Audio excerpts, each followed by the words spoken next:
মাহমুদুল হাসানের বাড়ি জামালপুরে। স্ত্রী শারমিন আক্তারকে গত জানুয়ারিতে ভর্তি করেন ঢাকার জাতীয় কিডনি ইনস্টিটিউট ও হাসপাতালে।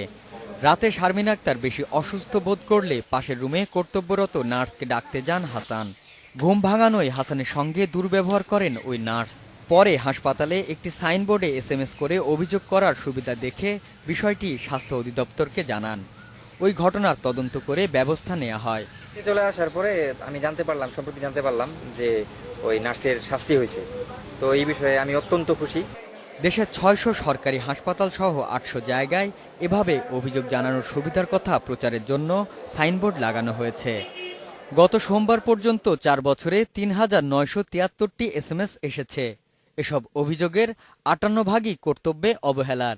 দুর্ব্যবহারের অভিযোগ ৪ ভাগ।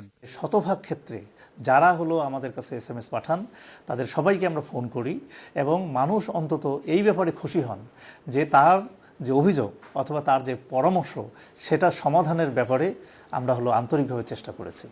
কিন্তু এই সাইনবোর্ডগুলো সহজে সবার চোখে পড়ে না।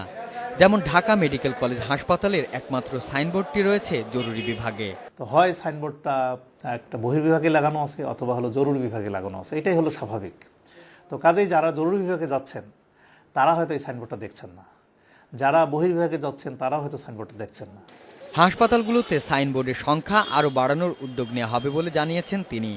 পাশাপাশি হাসপাতালগুলোর প্রশাসনের কাছেও যেন অভিযোগ করা যায় সে ব্যবস্থাও করা হচ্ছে। Ariful Islam, independent news, Dhaka.